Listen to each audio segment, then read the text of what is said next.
Thanks for joining us. This is The Economy with me, Ibrahim Sani. I'm currently at the sidelines of the World Trade Center here in Kuala Lumpur, attending the 46th General Assembly of the ASEAN Interparliamentary Assembly, or IPA. This is in conjunction with the all-round ASEAN conferences that is taking place throughout the year.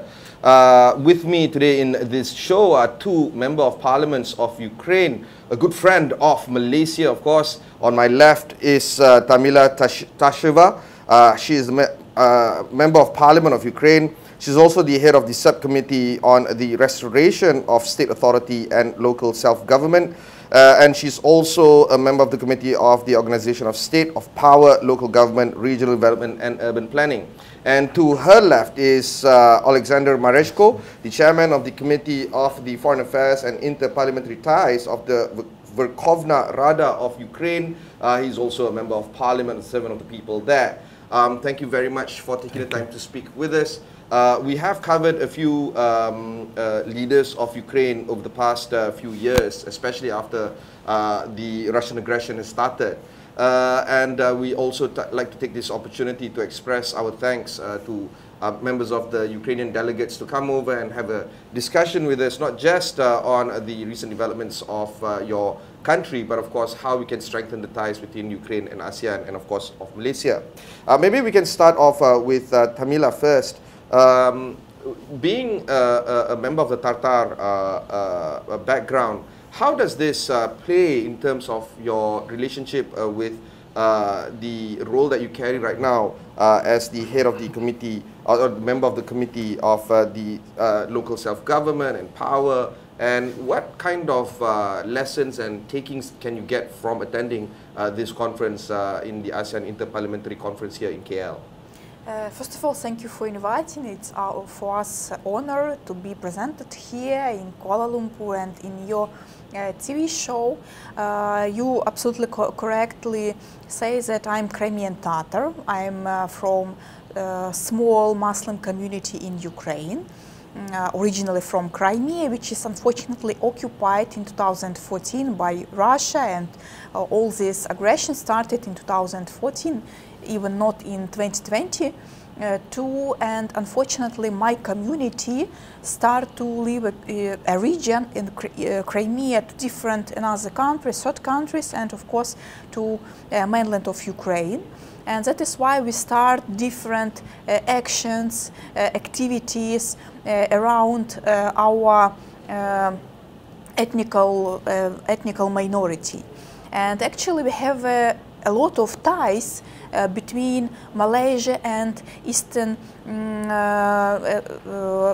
Asia countries, yeah. Actually, because you have also here a lot of Muslims who live here historically, and Islam, for example, in Ukraine, in Crimea precisely, was from 13th century. We have a lot of mosques in our region, and that is why when we communicate with our partners and allies from this region, they really understand us when we explain that Ukraine is support our minorities, that we support our Muslim community in Ukraine. For example, my President Zelensky, he during a few years adopted different very important documents on the level of the president with supporting of ethnical minorities in Ukraine and religious communities in Ukraine. He, for example, organized iftars for Muslim community, and he pray and eat during Ramadan time with the soldiers who are also from Muslim community. And that is why we think that we, as a Ukraine, we very tolerant country. We support all these minorities and different communities. What about the process of, say, for instance, higher education? We've seen a lot of Muslim students from Crimea also would like to extend their studies here in Malaysia. Do you think that that would be an angle to further deepen as well? Absolutely, it's very important. And actually, last year our First Lady Olena Zelensky, she she established a global coalition of Ukrainian studies, because very important to explain and to understand Ukraine through the Ukrainian lens. Because during many years, Ukraine was explained by, for example, Slavic studies, Eastern European studies, but not Ukrainian studies. That is why our First Lady, she established such kind Ukrainian studies, and we hope, of course, that in Malaysia, Indonesia, and in all region, we could open such kind studies for Ukraine with Ukrainian language, or for example language of indigenous people such as Crimean Tatars, for example. And we have some different discussions with our partners from this region, and we hope that in nearest future we opened such kind courses or classes with the studying of history of Ukraine and Crimean Tatars, indigenous study. I think it's important to our communication and connection between our countries. We'll take a pause from that. Let's move on to Alexander. Lest we forget, there is still a war that is ongoing. Maybe you can brief us or bring up to date in terms of the situation there, and how does this play in terms of how you are bringing that message across to the delegates here attending this ASEAN meeting? Yeah, it's been for more than 3 years, 3.5, even more years of the full-scale Russian aggression. But the war had started in the year 2014. So it's been 11 years of the war, brutal war waged by Russia against Ukraine. Of course, the situation is difficult because Russia has huge resources, manpower, and lots of weaponry, and it's supported by such countries as, for example, North Korea or Iran, and economically by China.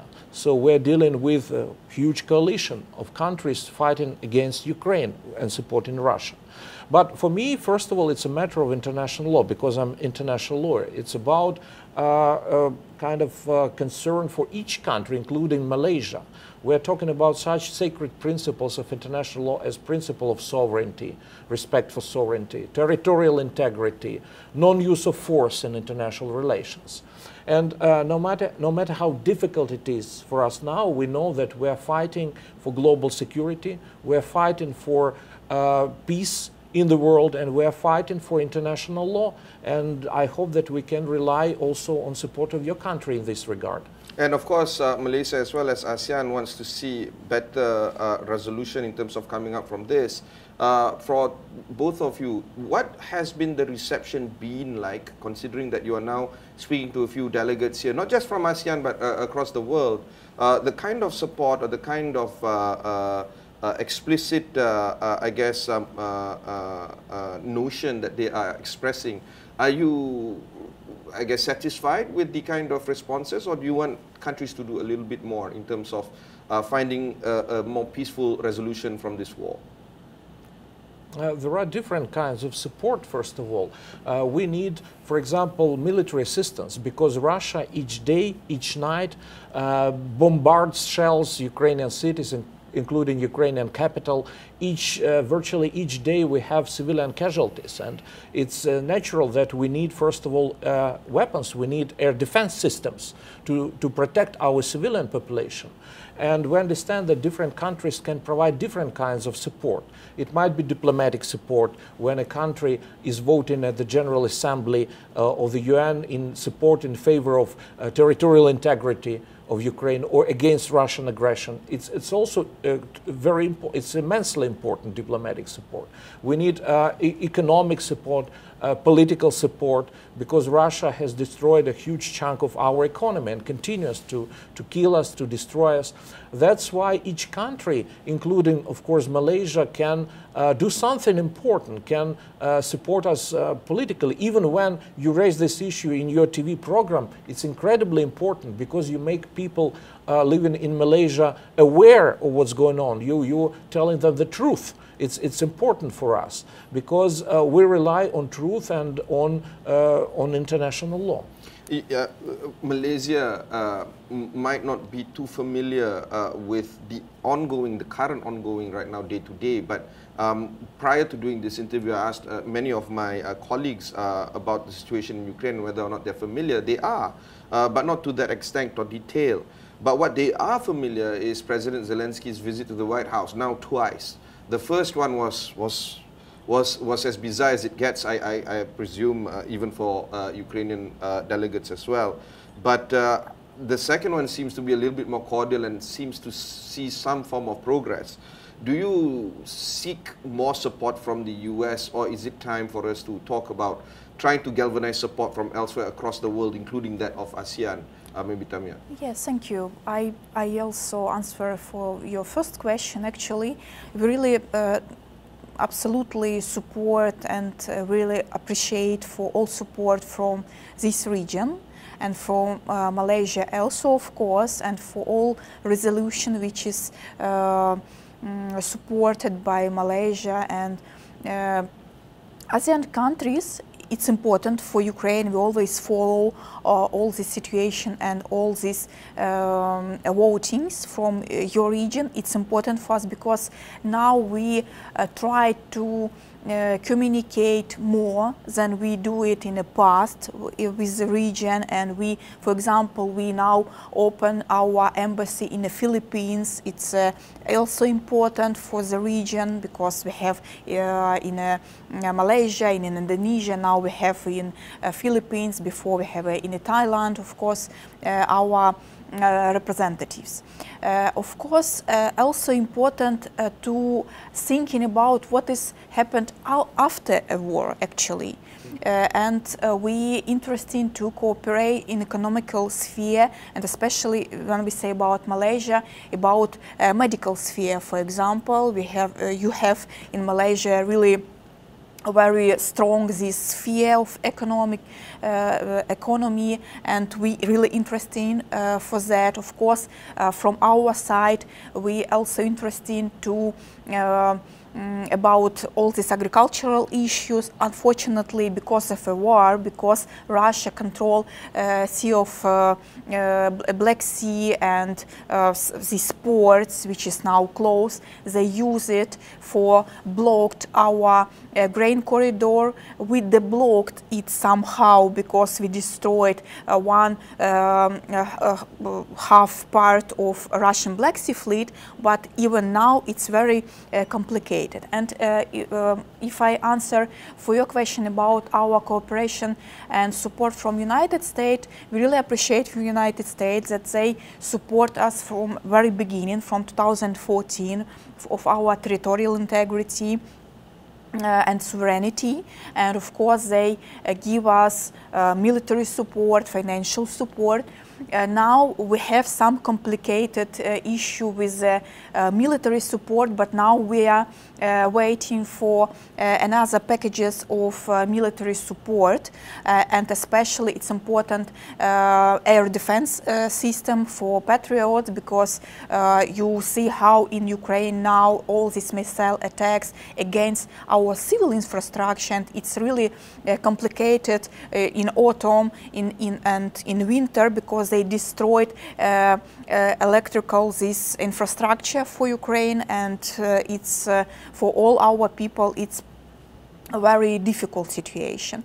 Of course, now with the United States, we on the always communication between Ukraine and between United States. We really appreciate for European Union countries that they actively involved in this communication between our countries, and of course we hope that in the nearest future we have the situation, we will have the situation when we get the ceasefire. What about winter is coming and energy consumption is going to be soaring?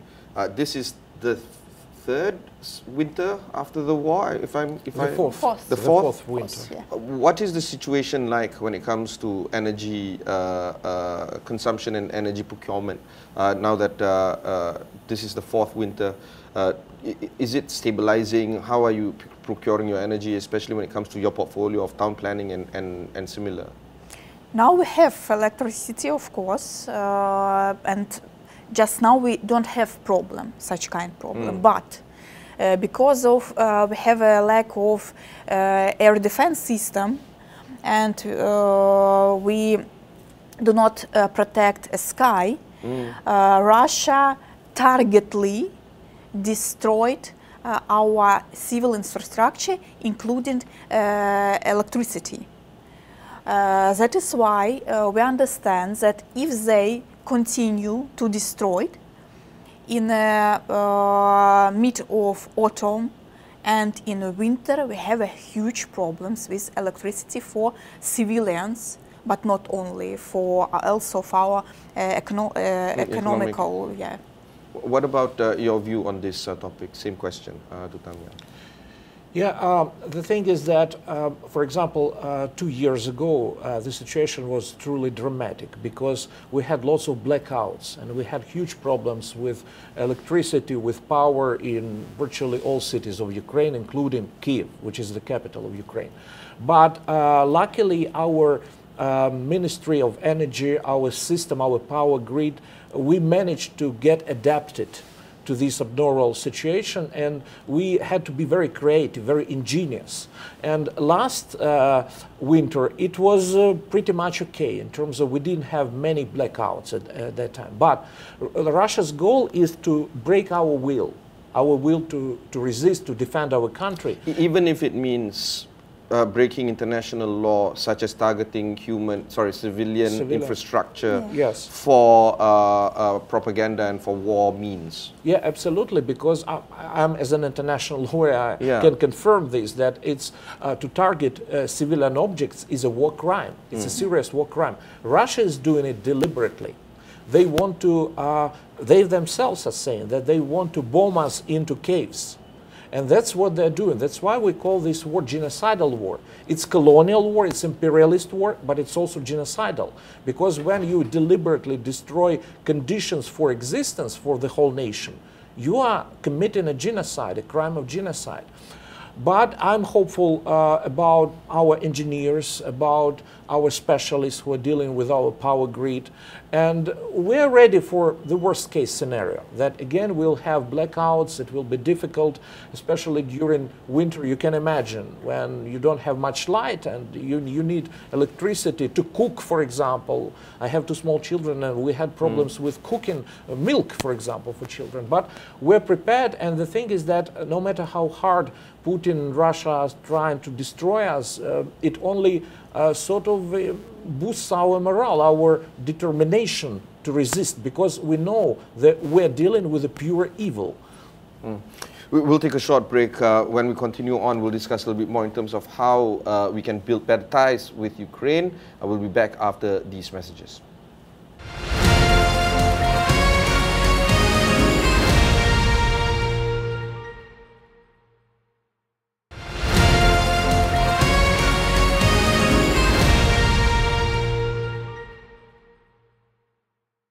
Thanks for staying on with us.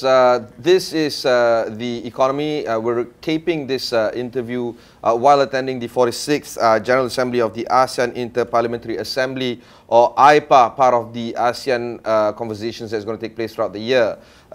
With me are 2 Members of Parliaments of Ukraine. Alexander, let's talk about the development after the war, what your colleague was mentioning earlier before the break just now. We want to look at economic development. We also want to look at education as part of the main pillars of our collaboration between our 2 countries. Lest we forget that many of our medical doctors here today were trained in Ukraine. But because of the war, I can confirm that my colleagues at the Ministry of Higher Education has paused sending Malaysian students there. These are the things that we want to look at. Yes, you spoke of the Russians want to break your will, targeting civilian infrastructure and objects, breaking international law and war crimes. While these issues are being resolved and while the war is still happening, there are a lot that can be talked about when it comes to what are the possibilities. Breaking a resolve of the Ukrainian people means to not talk about the dreams and aspirations of your country. What would be the long-term planning that you have that you want to share with the folks here in Malaysia watching this conversation of ours? despite difficult situation, despite huge damage done by Russia to our economy, which has exceeded 500 billion US dollars and it's growing unfortunately, but despite all these facts, we remain hopeful when we're talking about rebuilding or reconstruction of our country. We already have held a number of international conferences and lots of investors have already concrete ideas, concrete projects to help Ukraine. And when we talk about this, and not only talk, when we're doing this, it gives hope for our people, it boosts our morale. It creates very interesting prospects for us. And you know, despite difficult conditions of war, we have to think about future. And interestingly, we have lots of examples when some countries, they have sort of kind of patronage over a certain region in Ukraine. I can give you two examples. Estonia, one of the regions, Zhytomyrsky region or oblast in Ukraine, Estonians help a lot to develop economy. They are trying to help to build schools, hospitals, and so on. Another example is the city Mykolaiv and Denmark. Denmark helps a lot. They help to do concrete things, for example, to rebuild a hospital or to create something related to purification of water for people living in this city. So we have these examples and we have more and more such examples. The thing about diplomacy is that third party members or third actors, state actors, they try to be as neutral as possible, and such is the way diplomacy works. But more and more countries are now taking a side, and it is taking Ukrainians' side. Do you see this as a momentum in terms of how this aggression is going to end and how you can build your country forward? Do you feel that many more countries need to do a little bit more in terms of assisting Ukraine, be it military assistance, economic assistance, human capital assistance, or any sort of idea of how they can lend the support of Ukraine? And do you feel that isolating Russia is the only way forward in terms of making this conflict end as fast as possible? Yeah, the truth is that we have very clear-cut situation.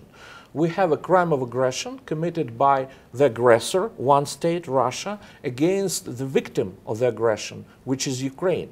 And you cannot be neutral before this crime, because when you help the victim, you are acting in line in support of international law.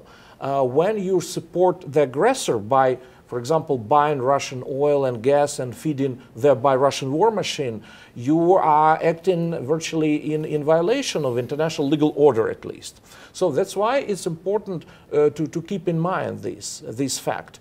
And of course, we want to rely on more support, economic support from different countries, especially from this strategically important region for Ukraine, because Asia plays extremely important geoeconomic, geopolitical role, and this role is growing. And of course, these countries, by helping the victim of the aggression, they can help to bring peace closer. And actually, I will add about economical development and restoration, reconstruction of Ukraine. We organize a conference lasted in Rome, in Italy, with our allies, and actually who joined this conference, not only, for example, United States or European countries, also some countries from Arab Gulf, for example, Persian Gulf, also invited, and they visit this conference and thinking about how they could develop this cooperation between Ukraine and their countries, and we really appreciate for this support. And I totally agree that one of the topic of cooperation, it could be education. One issue I actually mentioned, this coalition of global coalition of Ukrainian studies, but also it's education, which is traditionally actually from your country, from Indonesia, from India, for example, who all the students studied in our medical universities, or for example also in some technical universities, and we could also develop this cooperation between our countries in the future. And also, of course, we are really interested for economical development, because you have a huge economy in Malaysia, and which is absolutely growing up from year to year. That is why we're really interested in that after a war we could cooperate more closely, but actually Ukraine do it in a parallel.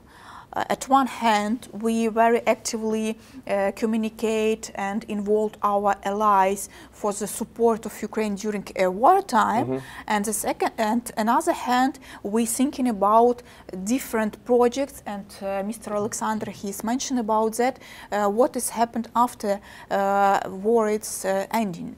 Yeah, let's talk about that parallel pathway that we can expound on. That building of economy, there's a lot that can be said about Ukrainians, say for instance, technology sector, energy sector. Are these areas going to see a lot of focus when it comes to rebuilding the Ukrainian economy? And if so, how does Malaysia or ASEAN countries can participate more in looking into these two areas of growth? Actually, for example, IT sphere, which is very actively developed in Ukraine now, and especially militech technologies. I know that many countries from this region very interested in our sea drones, which is very unique for... Sorry, sea drones? Sea drones, yes. Like drones in the ocean or lakes? Yes. Okay. And it's interesting technology. We use it against Russian Black Sea fleet. And for example, in 2023, when we don't have very high, this counteroffensive operation on the land, but we have a lot of successes in the sea, in Sea of Azov and Black Sea, and we really destroyed half of Russian Black Sea fleet. When you use this sea drone in Black Sea or Sea of Azov and destroyed all the very big ships, military ships of Russia, that is why countries from your region, as we understand, as we know, really interested in these technologies, because it's a future technologies. We are on the very actively develop drone technologies in Ukraine. I can see the application here in this part of the world, because many of our countries are islands and ocean engulfed.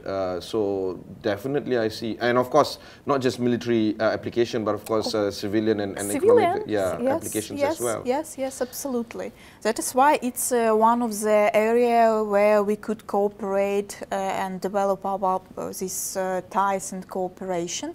Medical sphere I mentioned before, and all issue which related to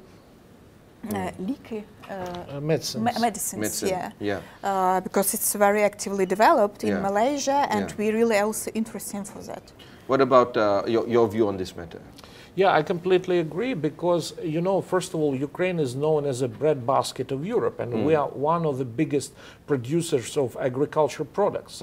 So we can feed the whole world, to put it figuratively. And we invite investments. Recently, we have opened our land market, and it became very lucrative, very attractive for investors. Actually, that was the last part of the conversation that I want to draw. Investments into Ukraine, both public investments as well as private companies and private investments, and where is the trajectory on that? First of all, of course, we have lots of interest, lots of potential investors. They understand that in conditions of war it might be problematic, but they're prepared to come as soon as there will be peace in Ukraine. And due to the war, we have developed military-industrial complex, like sea drones, like all kinds of drones, and turned out to be that even the United States is interested in buying Ukrainian drones. So we made quite a headway, well, in difficult conditions because of the war, but, you know, we became one of the leaders in this regard. Ukraine has huge potential, economic potential, and that's why lots of investors are interested in Ukraine. And for example, we can cooperate with Malaysia in terms of microchips. It's another area, because we are talking not only about rebuilding, we are talking about transformation of our economy to make it high-tech, cutting edge, and to use the newest technologies to rebuild our country. And of course, human capital development is actually quite crucial here, not just in high-tech, high-end technology training, but of course social studies as well, such as international law, war crime, international diplomacy, and the like. There's a lot that can be used as case study, actual events that are currently ongoing, how this will transpire over the next few years, and the decades later on how we look at generational improvements and generational suffering that has happened over the past few years. This definitely would be a critical factor of our countries to actually collaborate even further, that human capital development. Where do you see Ukraine and Malaysia foster our strength here in this regard? Well, in all areas, including education, system of education. I, for example, remember that before the full-scale invasion, you could see at our medical schools, at our medical universities, lots of foreign students, many students, for example, from India, and they were interested in this. Ecological tourism, it was extremely popular. People from Saudi Arabia would come gladly to Ukraine, to western part, which is very colorful, very picturesque, very beautiful part. They enjoyed this kind of tourism. So we have tremendous prospects, but first of all, of course, we need peace. And I believe that the fate of humankind depends on Ukraine right now, because it's about creating precedent. It can be very positive or very dangerous precedent. If the aggressor is not punished but rewarded with the territorial concessions, it might destroy the whole security system, including Asia. It's very dangerous for Asia. But if we have positive example, positive precedent, when the violator of international law is not rewarded but punished, then humankind has future, and there will be more peace and more security all over the world. And we saw that, sorry. Yes, I will add also very important this human-to-human, people-to-people ties. And I remember that during few years in Ukraine we organized a very important conference, which is called Crimea Global Understanding Ukraine Through the South, when we invited to Ukraine a lot of different experts from the region, and journalists also. It's more than 40 people from countries of Africa, Asia, Latin America, and from Malaysia, some participants also. And I hope that this year also will participate. And I remember these discussions about international law, about our experience, about, for example, our colonial experience and experience of Asian countries, also colonialist experience and past. And we really understand that we have more issues which is unite us than divide it. Yeah. The next type of conversation I want to ask is on the Russian resolve. Alexander, you were mentioning just now conscriptions from North Korea, from China. What we also understand here in Malaysia is that the conversation that is currently happening in Russia is they're getting the wrong kind of information as well. I'm talking about the Russian population. Where is that situation at right now, and do you see that as a resolving situation soon, or it's going to exacerbate even further the situation inside Russia? Well, as far as I know, the situation, economic situation in Russia is getting more and more difficult, and the cracks are showing in the economy. They're starting to have such phenomena as stagflation, for example, and their potential is being exhausted by the war. Even though Russia is a big country economically, it used to be powerful, but interestingly, it has already lost its title of great power because they are unable to destroy Ukraine, to subjugate Ukraine. So they're not, it's a huge geopolitical shift, by the way. Russia is not a great power anymore. Economically, it will be more and more difficult for Russia, and Putin, this is one of the reasons why he doesn't want to stop the war. Because for him to stop the war means to get rid of this huge distractor for Russian society. Imagine a situation when Russia agrees to peace. It will put in great danger Putin stay in power, because Russian population will immediately start paying more attention to internal economic, social, political problems, and of course it will create very dangerous situation for Putin. That's why, unfortunately, he's not interested in peace, and that's why if we want peace, we need to put maximum pressure on Putin. And it can be done by all the countries, including Malaysia, of course. That's why your voice is so important for us. That's why we're talking that you can also contribute to bringing peace to Ukraine by exerting maximum pressure on the aggressor. Final question would be on your takeaways from attending this conference at the ASEAN Interparliamentary Assembly, or IPA. What would be the one or two things that you're looking forward to attending this conference, and your takeaway, so that we can actually better understand your expectations of this conference? Maybe we can start with Tamila. It's not my first time in Malaysia and in region, and for me it's important to develop this cooperation between our countries.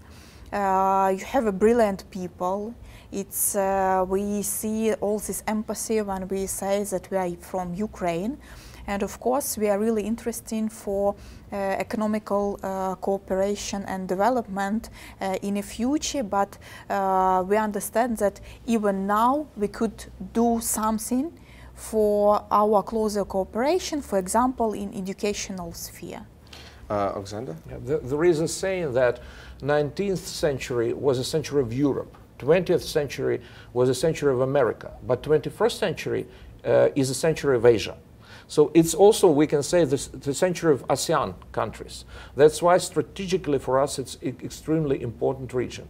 For me, ASEAN and this interparliamentary organization is a kind of platform for communication with the countries which are members of ASEAN, with the countries which have status of observer. So we have lots of bilateral meetings which help us to understand each other, which help us to explain our situation, to attract attention, and we see huge potential in developing relations with the ASEAN countries, first of all with Malaysia, of course.